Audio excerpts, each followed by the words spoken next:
ማኪ ለሰላም ነፍሰ ጡር እንደሆነችም ነገረቻት። ሰላም ያልጠበቀችው ነገር ስለነበረ ራሷን ስታ ወደቀች። ናታንና ሮዛ የደበቋት ትልቁ ሚስጥር ሆን ብለውና አቅደው ልጁ የናታን ነው ብላ ስላሰበችና ስለደመደመች እንግዲህ ናታን የሚያሳዝን ትልቅ ወጥመድ ውስጥ ገባ። ለሰላም በተለይ አሁን ላይ እንዴት መናገር እንዳለበት እንኳ የጋብቻው ቀን መራዘም አለበት ብሎ ስላሰበም፣ ነገር ግን የሚያሳዝነው እንግዲህ አሁን ላይ ናታን ራሷን ስታ ሰላም ስትወድቅም ሁላቸውም ቀወጡት። ሮዚ ይሄ ነገር እንዳይሰማ ጥረት ብታደርግም ማኪ ንገሪኝ፣ ሮዚና ናታን ሊነግሩኝ አልቻሉም። ምንድን ነው የተፈጠረው? ውይ አልሰማሽም እንዴ? እኔ እኮ እያለች እንግዲህ ወደ ናታን እየተመለከትን አንቺ እኮ ምንድን ነው ከባድ ህመም ነው እንዴ ስትላትም፣ ኧረ አይደለም ቀላል ህመም ነው ምንም አይደለም አለቻት። እናማ አርግዤ ነው ብላ እውነቱን ስታፈርጥ የናታንና የሮዚ ጭንቀት የገባት ሰላምዬ በድንጋጤ እዛው ፈረጥ ብላ ሞተች። የማኪ ክፋት እንግዲህ በውሸት ዶክተሯን አሲዛ ወደ እስር ቤት ከተተቻት። ዶክተሯ በስህተት አንድ ሰው በእጇ ስለጠፋባትም ያንን ሆን ብላ አቅዳ አቀነባብራ ናታንን ልትነግረው ብዙ ጊዜ በተደጋጋሚ እየቀጠረችው፣ ነገር ግን ኤኒክ ፔስተር ነኝ የሚል ነበረ ከውስጧ የሚመጣው። የምሰማውም መንፈስ ነው እያለችው ቁጭ ብድግ ስትል፣ ናታንም ቆይ ምን እየሆንሽ ነው? ተረጋጊ፣ ምንድን ነው ሲላትም ወደ ወዲህ ዞር ብላ ብታይ ዶክተሯም የምታገኘው የምታየውም ሰው የለም። በዚህ ቆይ ዶክተር ምን ያሻል ሲላት፣ በቃ ናታን ሌላ ጊዜ እነግረዋለሁ በማለትም እንግዲህ የሮጠች ከናታን ርቃ ሄደች። እናም ቀጥላ በሌላኛው ቀን ቤተ ክርስቲያን ሄዳ የሰራችውን ወንጀልና ኃጢአቷን ፈጣሪ እንዲምራት ተማጸነች። ነገር ግን የሚያሳዝነው ፈጣሪ አሁን ላይ እሷ ወደ እስር ቤት ለመግባት የተዘጋጀች ሳይሆን ፈጣሪዋን ለመና እስተንፈሷን አስተካክላ እየመጣች ባለችበት ማኪ እንግዲህ አንቺ ነፍሰ በላንሽ፣ እሺ ስለዚህ ተቅነዝነዘሻል አለቻት። ምን? አዎ ክፉ ነሽ፣ ክፉ ያደረግሽውን ሰዎችን የሰራሽውን ነገር በሙሉ አሳየሻለሁ፣ በቅርቡ ታለቅሻለሽ እያለችም አልቀሷን ጀመረች። ዶክተሯም ወደ እስር ቤት ሄደች። ሮዝ ማኪም ወደ ቤት እየበረረ መታ። ጉድ እኮ ነው እናንተ አለች። የምን ጉድ? ዶክተሯ እስር ቤት ገባች። ምን? አዎ ከዚህ ቀደም እስር ቤት ገብታ ማለት የሰው ነፍስ አጥፍታ እንደሆነ ሰማሁኝ። ሰው ልብስ ለብሶ ሲሄድ እኮ ደህና ሰው ነው የሚመስለው፣ ይህ ከሷ የሚጠበቅ አይደለም እያለች ማጨናበር ጀመረች። በዚህን ሰዓት እንዴት አንቺ ልታውቂ ቻልሽ? እኔም እኮ ክትትል ማድረግ አልቻልኩኝም፣ በቃ ዶክተር መቀየር አለብኝ እያለች እንግዲህ ናታን ለዛ ነው ልታገኘኝ የፈለገችው በማለትም ቀጭ ሲያረጋት ማኪ ደነገጠች። አሁን ሰላም ምንሽን ነው ያመመሽ? ሊነግሩኝ አልቻሉም በማለትም እውነታውን ስትጠይቃት እውነታውን አፍርጣ ለሰላም በመናገሯ ሰላም ራሷን ስታወደቀች። እንግዲህ ሙሽራዋ ከማኪ ነፍሰ ጡር ነው አርግዛለች ተሱ ነው ሲባል ምን እንደሚሰማ ከባድና በጣም አሳዛኝ ነው።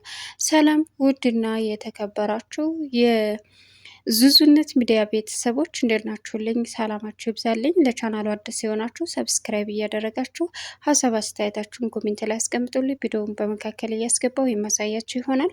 ከቪዲዮ ጋር መልካም ቆይታ። እንግዲህ ዛሬ በሚያሳዝን ሁኔታ የማኪ ክፋት እንደቀጠለ ነው። ከሰላምና ከናታንም አልፋ ዶክተሯን ወደ እስር ቤት ከታታለች።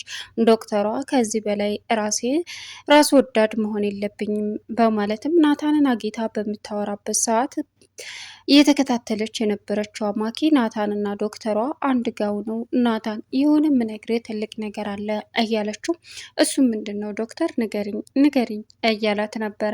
በዚህን ሰዓት እሺ እነግርሃለሁ እያለች ማኪ ወጣች። ማኪ መጣች። ናታን አለችው። ምን ታዲያ ምን ችግር አለው አላት። ዶክተር እዚህ ምን ትሰሪያለሽ? እኔ እኮ እዚህ ሰፈር አይደለም ሰፈርሽ፣ እንዴት መጣሽ? አጋጣሚ ነው ናታንን አግኝቼው እኮ ቆምኩኝ አለቻት። ከዛም እሺ በቃ እኔ ልሂድ እናንተ አውሩ አለችና ዶክተርዬ ብላ አቅፍ አድርጋ እዩልሽ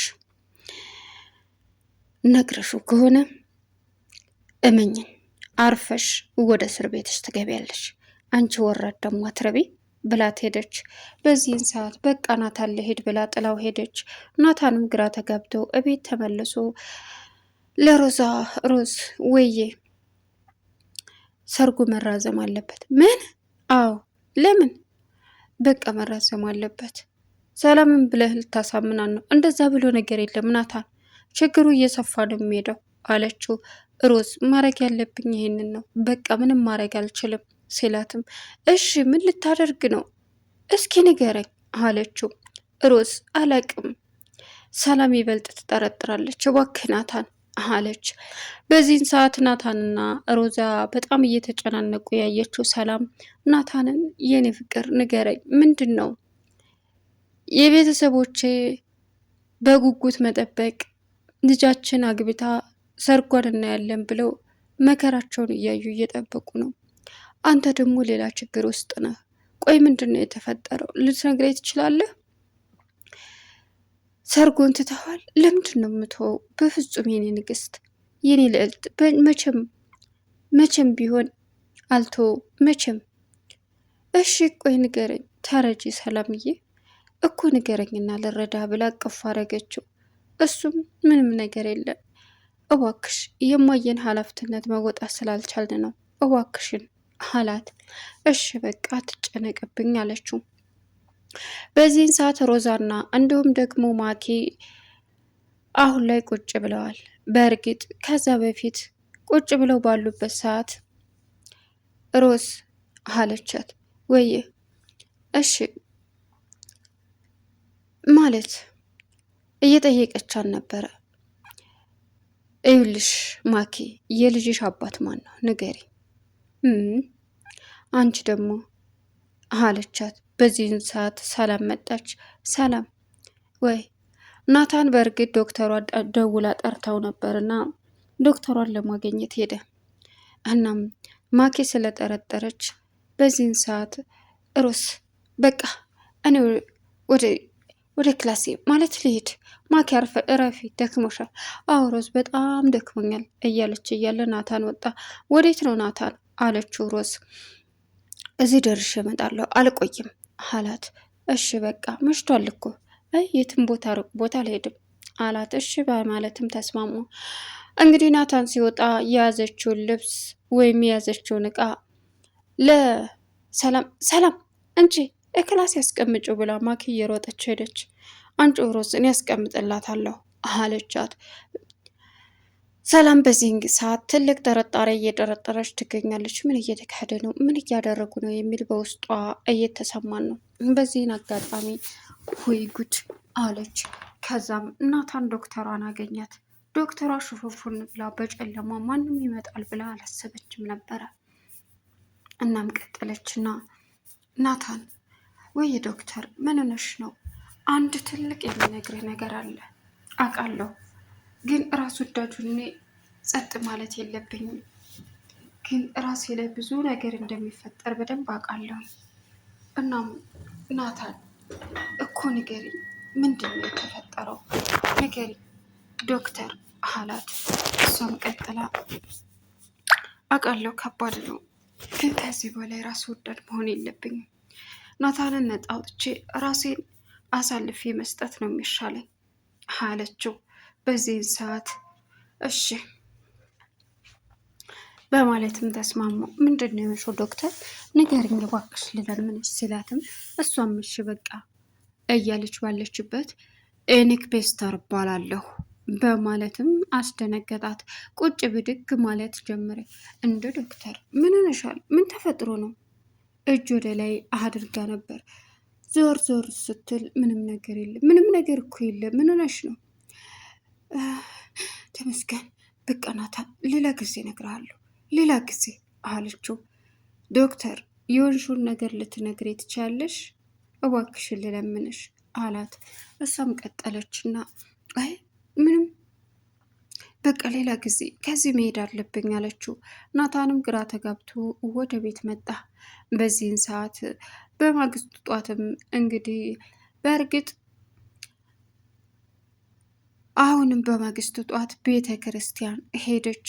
ቤተ ክርስቲያን ሄዳ ተማጽና ጸልያ ተመለሰች። እናም ማኪ ከዚህ በላይ ራስ ወዳድ ሁኜ ላንቺ የምሸፍንበት የለኝ። ናታንን ከዚህ ጉድ ነጣ ማውጣት አለብኝ። ካልሆነ ግን ራሴን መቼም ይቀራለው። ራስ ወዳድ ሁኜ በሰራሁት ወንጀል እያስፈራራችኝ ሌላ ሰው ሲጎዳ ማየት የለብኝም። የሰው ሕይወትም ሲበላሽ ማየት የለብኝም እያለች እንግዲህ ብዙ ነገር ማለት ጀመረች። እናም በዚህን ሰዓት እሺ በማለትም እንግዲህ ተስማሙ። ሌላኛውና ከባዱ አሳዛኙ ነገር የተፈጠረው ከባዱ ነገር እንግዲህ አሁን ላይ ናታንም ግራ ተጋብቶ በቤት ተንዘራርቶ ተቀመጠ። ሮዝም ካሁን ሰላም ማለቴ በቃ ካሁን ሰላም ነቃች አወቀች እያለች በጭንቀት የምትሆነው ግራ ገብቷታል። እናም ቀጠለችና ምን ማድረግ እንዳለባት እንኳ ግራ ብትጋባም በቃ ሰላምን እንደምንም ብላ እንዳታቅ ለማድረግ እየሞከረች ትገኛለች። እና በዚህን አጋጣሚ የተፈጠረው ነገር ለሷ አስደንጋጭ አሳሳቢ ቢሆንም አማራጭ የላትም። ሰላምን በእነሱ ግራ መጋባት በእነሱ እንደዚህ መሆን የምትሆነው ግራ ገብቷት ባለችበት አጋጣሚ አይ ይህ ነገርማ እንደዚህ ሲሆን ጸጥ ማለት የለብኝም፣ እሺ ምን ላድርግ እሺ እያለችም ማሰቧን ቀጥላለች ሮዚ። እናም ልጅቷን ፖሊስ ጣቢያ ወስዳ ካሳሰረቻት በኋላ እንግዲህ አጅሬቱ መታ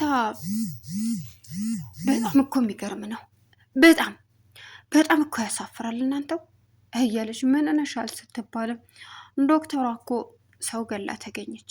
እኔ ራሱ ለክትትል በጣም እየፈራ ነው ማለትም አሁን በፖሊስ ተይዛ እስር ቤት ገባች። አሃ ለዘኗ እየፈለገችኝ የነበረው አለ ናታን። በዚህን ሰዓት አዎ ደነገጠችና ጉድ እኮ ነው የሰው ልጅ ልብስ ለብሶ ሲሄድ ምንም አይታወቅበትም እያለች ማካበድ ጀመረች። ከዛም ዝም ብላ ያስተዋለችው ፍርሃት የሚታይባቸው ናታንና ሮዚ እና ይህን ያስተዋለችው ሰላም ማኪ ምንሽን ነው ያመመሽ? ቆይ እንደዚህ የሚያስፈራ ነገር ምንድን ነው አለቻት። ናታንና ሮዝ ግን ደም ማነስ ነበር ያሏት። ውይ ሰላም አልሰማሽም እንዴ? እስኪ ቡና ስጭኝ። አልሰማሽም አለቻት። አዎ አልሰማው ምንሽን ነው ያመመሽ ስትላትም ነፍሰ ጡር ነኝ ብላ ፈርጥ አደረገችው። በዚህን ሰዓት የናታንና የሮዚ ጭንቀት የገባት ሰላም ራሷን ስታ ድፍት አለች። ቻናሉን ሰብስክራይብ